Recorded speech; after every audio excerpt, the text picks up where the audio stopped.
You waited so long for that, I'm sorry. No. I actually just thought about it when we went back to talk about Remy's Thresh. So, looking at what the bans are now, or the picks are, Corki and Rek'Sai being locked in. So we see the double 80 carry composition where some tank going to come in for this Renegade's composition. Well, it could still be the top lane. Honestly, this could be a Graves jungle Corki mid, and then you could have a third 80 carry here. But I do think yeah, I know. What has happened to this meta? But Vlad does play a neat Corki, and I wouldn't put it past him to lock that in, play it there. But it is actually going to be a Graves top, most likely, and still be an 80 carry, right? Because that's going to be a Rek'Sai jungle pretty much 100%. So that's locked in. All right, Apollo, Kiwi. You are the middleman for the picks now. What will you choose for your team or yourself? As we see the Alistar coming in, it will mean that Content is going to be in the top lane, locked in. Shifter gets his Ahri, really putting a stamp on that lap champion. As Tom played it, showed a lot better in mid versus GBM. We're also going to see that Tom Kench top as Kiwi takes the out. Tom Kench top.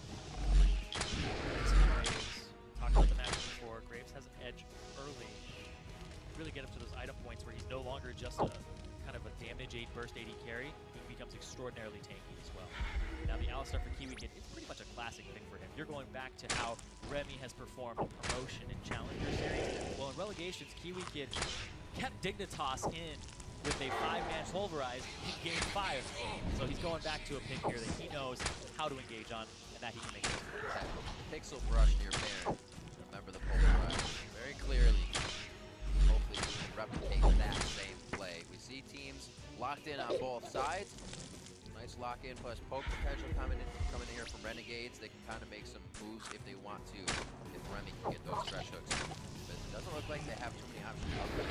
Yeah, this is a little bit of a different look here for the Renegade squad because it's poke. You have wave clear with the Victor and the Corki, and also Graves. Graves has a great amount of wave clear with the end of the line. But this is a composition that's squishy. You're not going to really be jumping all in a whole bunch. Yep. So you're looking for picks here, but then there's the Tom Kench. If anybody gets Thresh Hook, they're going to get eaten by Billy Ross and Tom Kench. It's going to be very frustrating. So they have to poke, they have to play this game slow, and we're looking for a little bit of a stall out here on the Renegade side. Eaten by Tom Kench. That's not frustrating. Very frustrating. We'll see what Zyrene says. If it comes true, the team cons are set. So head over to Twitter and weigh in on this match. Hashtag DIG win or hashtag REN win.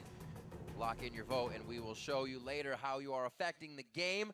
The players, or rather the viewers in-house, have been loud and proud all day. Happy to see more games. This will be our final one on the day here. Dignitas versus Renegades. Coming to you live here from the LCS studio. We are about to be on the Rift, and we'll see who leads this game 2-1 as both teams are tied up. And you definitely want to start jockeying for that position. You were saying, you know, the season's pretty much over, the split's pretty much over before you know it in summer. You need to start getting as many wins as you can against the teams that people project to be around you in the standings, because those tiebreakers start to add up very quickly. So if Renegades and Dignitas are fighting for those 5th, 6th, 7th spots, well, you don't want to have to drop down and not have a chance at Worlds. Right. No. Also, you want to keep your career. Also, it'll show that these teams, when they play under pressure, if they're failing in these games, it's going to be even more pressure. Boom. Once you actually get down to the wire. Nice end of the line off the wall. Billy Voss takes a chunk of damage there. You can just see that's how level 1 Graves damage is. Yes. Gotta stay away from it. Pretty much banned out for not touch, hot fire.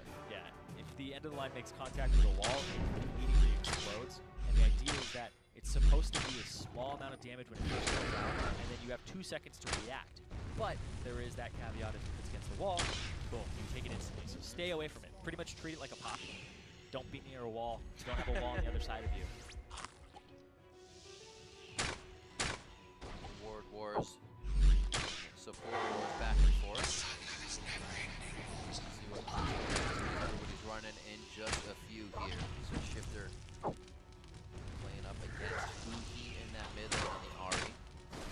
Mistaken. It's not GBM, but he's still definitely increasing and getting back to that point where Shifter can be the guy to get a triple kill or a double kill in a fight that doesn't look like it's going Dignitas' way. Yeah, Shifter had a really good week last week. He went 8-2-7 on Anivia, and then he went 6-1-10 on Ahri. So overall, he ended up with a 14-3 3 and 17 performance last month. Amazing KDA from Shifter, and he was the person that people were saying wasn't being aggressive enough in lane. Right. And now he's playing hard. Now he's playing these champions that allow him to be very active. Walk up play harass. Lod also putting a few shots in, as Renegades already has this lane won by HP if they keep that aggression up. It's just here and there's. We'll see if they make a move at 2. Yeah, the thing is that this lane with Alistar now, you have to watch the level 2, you have to give it up, and even if Dignitas hit level 2 first, there's no headbutt pulverize combo because heal is taken at level 1 here. So there wasn't really a huge amount of threat that Dignitas was going to get out of this skill order. Right. Just allowing it to push the turret, making it safe for them. Good relics off by Kiwi Kid. He'll put a few tags in here, so Apollo can do the damage necessary. Mid lane 11 to 11, all tied up.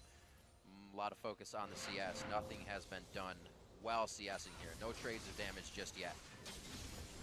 Jungler path. Looks like it's going to be Scuttle for Crumbs. Very healthy here. He could dip into the mid lane. And it looks like he's actually just going to go around and try to ward up here. Get that vision. Ooh. Just Nope, out of not range. Quite. Not quite, but he is looking like he wants to go gank mid lane. Shifter, though, it is good to put pressure on him. Alex and Crumbs, they had a lot of synergy in Challenger, and this is how they got their advantages. Oh! Charm to laser. Can he get the party tent down? Kiray's going to be top side. And Shifter knew that, so he was kind of hovering. Good try by Crumbs. Good pressure. Yeah, just chunking out a mid laner is worth it a lot of the times for a jungler. You'll see Nidalee's just run by, throw a flyby spear. If it lands, then you're in a good spot. But actually, Kiray is actually going to take a long way around top here because Graves shoves in on top catch. You do have to be conscientious of when jungler could be your way.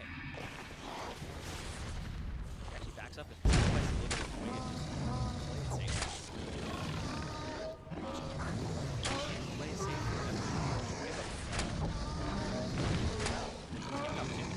Those plays just recently, but it's going to be enough time. Quick draws there. He uses it. Cocoon's going to be just out of range of the turret. Now he walks in for the spiders. Billy Boss actually couldn't make the range, but he does get forward. Throws the flash on. Grey Health will be there. First blood for Team Dignitas.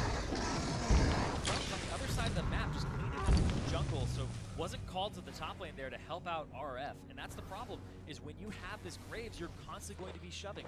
That's how you beat this Tom Kench in the matchup, but Kiray taking advantage of that because it's a losing matchup naturally. That's actually pretty cool that he decided to go up there knowing he was going to be in the stand.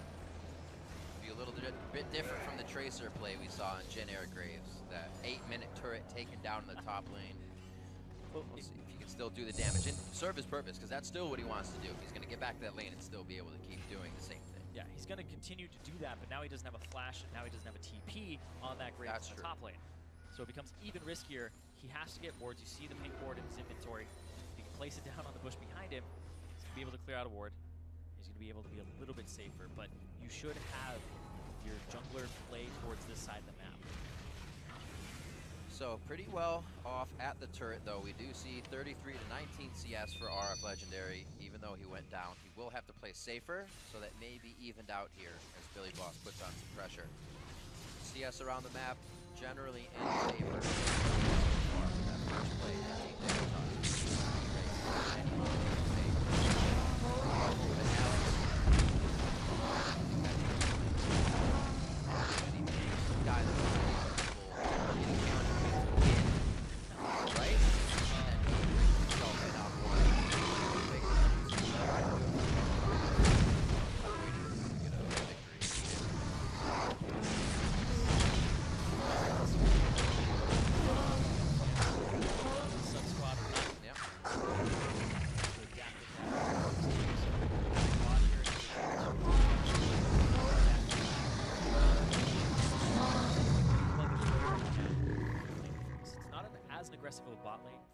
has very aggressive tendencies, but just feeling out this matchup with the Corki and Resh, and how Lod and Remy are going to continue to play it.